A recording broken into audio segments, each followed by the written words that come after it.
Welcome to today's Explainer. Look, if you're in the C-suite or you're a business leader making the big calls, this one is absolutely for you. We're diving into a fascinating piece of source material called the algorithmic anchor, maintaining human command in business AI.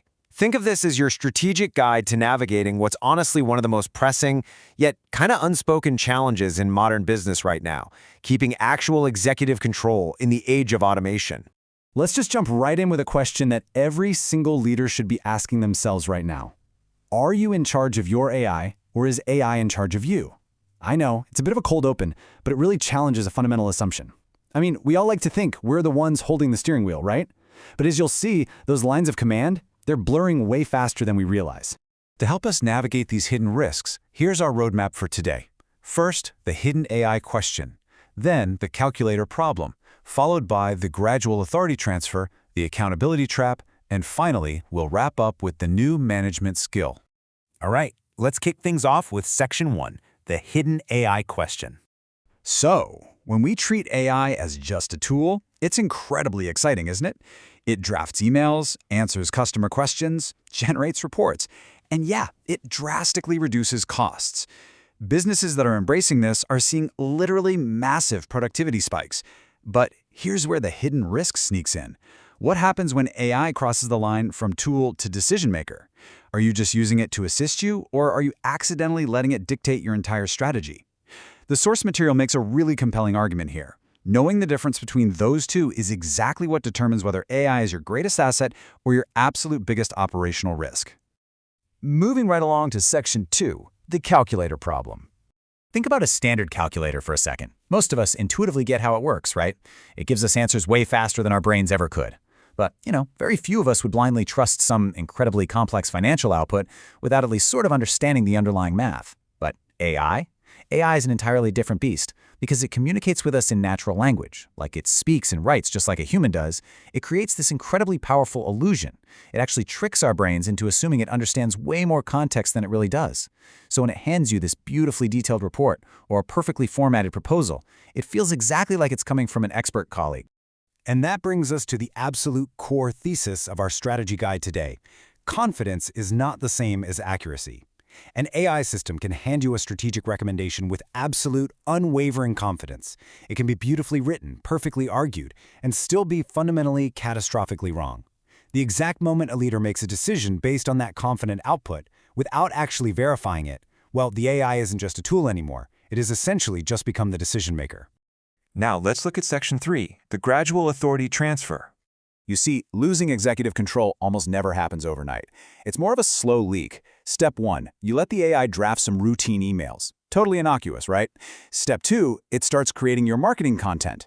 Step 3, it's summarizing customer feedback and crunching your business data. And then, almost seamlessly, you hit Step 4. It starts making actual strategic recommendations. It's a slippery slope. The more successful and helpful the AI is in those early steps, the more tempting it is to just trust it completely with the big stuff. And this leads to a massive, fundamental shift in company culture. It's that exact moment when your team stops looking at a report and asking, hey, is this information correct? And instead they start asking, well, what does the AI think? That subtle little change in vocabulary, that represents a total transfer of authority. Your organization has effectively stopped verifying facts and started blindly deferring to an algorithm. There's also a secondary danger here that gets way less attention than it deserves. It's this concept called skill fade. Basically, it's the deterioration of your critical abilities when systems automate tasks for you. The source material uses this fantastic analogy: pilots. Think about it. Pilots still rigorously trained to fly aircraft manually, even though we've got autopilot for decades. Why? Because if the system fails, they absolutely need the instinct and the judgment to fly the plane themselves. For the C-suite, if literally every decision becomes AI-assisted, you run the risk of losing the very executive judgment that got you to the top in the first place. You end up dependent on the machine, not because you want to be, but because you've literally forgotten how to operate without it. This brings us to a critical point in Section 4, the accountability trap. Let's trace a super realistic business scenario. Imagine it's day one. Your brand new AI system analyzes your data and confidently, but incorrectly, identifies a highly profitable new customer segment. Looks amazing on paper. Week 3, based entirely on that recommendation, you allocate budgets, redirect your best resources, and launch this massive marketing campaign. But it isn't until months later that you finally discover the original assumption the AI made was just completely flawed. You've just wasted immense resources. So, who made the bad decision? The AI or the human who just accepted the recommendation without challenging it? Here is the stark, unvarnished bottom line for every single executive taking this in right now. Responsibility can never be outsourced. It just can't. No matter how advanced an algorithm gets, business accountability remains firmly 100% human. If a massive mistake is made, your customers, your regulators, the board of directors, they are absolutely not going to accept, well, the AI told us to do it as a valid excuse. They aren't going to fire the AI. They're going to fire the CEO. Let's pivot to the solution in Section 5, the new management skill. The absolute most successful businesses out there right now. They aren't surrendering to AI, but they sure aren't ignoring it either. What they're doing is building a powerful partnership. Look, AI brings incredible processing speed, massive data capacity, and just unmatched pattern recognition to the table. But humans, we bring the irreplaceable stuff: experience, nuanced context, ethics, executive judgment. Separately, both sides have major blind spots, but put them together, you form an incredibly robust decision-making engine. But to actually maintain that human command, leaders need an actionable framework. And that's exactly what this is: the CEO's AI verification checklist.